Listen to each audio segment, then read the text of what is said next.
बिस्मिल्लाहिर्रहमानिर्रहीम अल्लाहुम्मा सल्ली अला सय्यिदिना मुहम्मद व अला आलि सय्यिदिना मुहम्मद व बारिक वसल्लम। अस्सलामु अलैकुम व रहमतुल्लाहि व बरकातुहू। मेरे प्यारे दोस्तों, ब्यूटीफुल इस्लाम में आपका वेलकम करती हूँ और उम्मीद करती हूँ कि आप मेरे चैनल को सब्सक्राइब करेंगे और आगे तक पहुँचाएंगे, शेयर करेंगे और लाइक करेंगे। हज़रत अली रज़ी अल्लाह ताला अन्हो का बयान है कि एक बार हज़रत फ़ातिमा रज़ी अल्लाह ताला अन्हो नबी करीम सल्लल्लाहु अलैहि वसल्लम की खिदमत में हाजिर हुईं और चक्की पीसने के निशान जो उनके हाथों में थे उनको दिखाकर अपनी तकलीफ़ ज़ाहिर करने का इरादा किया। मकसद ये था कि कोई ग़ुलाम या बांदी मिल जाए, और वजह ये थी कि हज़रत फ़ातिमा रज़ी अल्लाह ताला अन्हा ने सुना था कि आजकल आप सल्लल्लाहु अलैहि वसल्लम के पास कुछ ग़ुलाम आए हुए हैं। हज़रत सैयदा फ़ातिमा रज़ी अल्लाह ताला अन्हा जब से अपने मारूज़ हज़रत आयशा अपनी तकलीफ़ जो थी हज़रत आयशा रज़ी अल्लाह ताला अन्हा से बयान करके गई थी।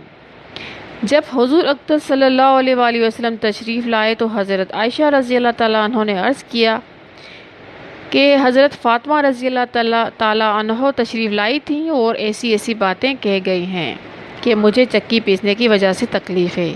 अगर खिदमत के लिए कोई ग़ुलाम बांदी मिल जाए तो मेहनत के काम से निजात मिल जाए। हज़रत अली रज़ी अल्लाह ताला अन्हु फरमाते हैं कि ये बात सुनकर आप रात को हमारे पास तशरीफ़ लाए। उस वक्त हम दोनों मियाँ बीवी सोने के लिए लेट चुके थे। आप सल्लल्लाहु अलैहि वसल्लम के एहतराम के लिए उठने लगे तो फरमाया, तुम दोनों अपनी अपनी जगह पर रहो। हमारे करीब तशरीफ़ लाए और मेरे और सैयदा फ़ातिमा रज़ी अल्लाह ताला अन्हो के दरमियान तशरीफ़ फरमा हो गए और इतने करीब मिलकर बैठ गए कि मुबारक कदम की ठंडक मुझे अपने पेट पर महसूस हो गई। फिर आप सल्लल्लाहु अलैहि वसल्लम ने इरशाद फरमाया कि क्या मैं तुम दोनों को उससे बेहतर ना बता दूं जो तुमने मुझसे सवाल किया। तुम ऐसा किया करो कि रात को सोने के लिए लेटो तो 33 मरतबा सुबहान अल्लाह और 33 मरतबा अल्हम्दुलिल्लाह और 34 मरतबा अल्लाह अकबर कह दिया करो। ये तुम्हारे लिए खादिम से बेहतर है।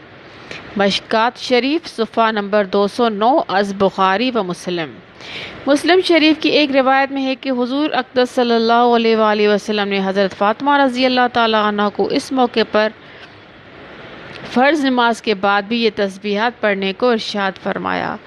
फ़र्ज़ नमाज के बाद और सोते वक्त इन तस्बीहात को पाबंदी से पढ़ना चाहिए। बुज़ुर्गों ने बताया है और तजुर्बा किया गया है कि चूँकि आन हज़रत सल्लल्लाहु अलैहि वसल्लम ने खादिम देने की बजाय सोते वक्त इन तस्बीहात के पढ़ने का इरशाद फरमाया था, इसलिए सोते वक्त उनके पढ़ने से एक तरह की कुव्वत हासिल होती है और दिन भर की थकन, मेहनत और काम काज की दुखन दूर हो जाती है।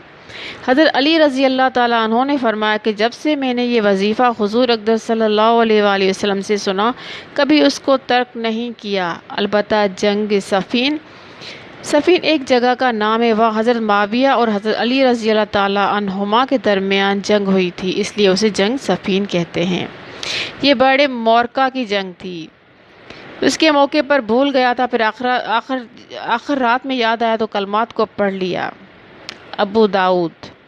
हज़रत अली रज़ी अल्लाह ताला अन्हु के इस अमल से ये भी मालूम हुआ कि अगर शुरू में सोते वक्त पढ़ने से ये तस्बीहात रह जाएं तो बाद में जब भी मौका लगे रात को किसी भी वक्त पढ़ लिया जाए।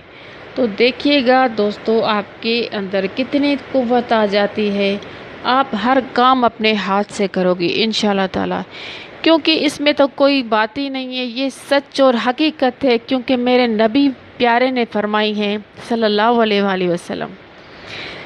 तो दोस्तों, वीडियो अच्छी लगे तो इसको लाइक एंड सब्सक्राइब ज़रूर कीजिएगा एंड दोस्तों में शेयर कीजिएगा। अपना बहुत सारा ख्याल रखिएगा। अल्लाह हाफिज़। और इन तस्बीहात को पढ़ते रहिएगा सुबह शाम, रात को सोते वक्त, उठते वक्त, नमाज में, जो भी टाइम मिले।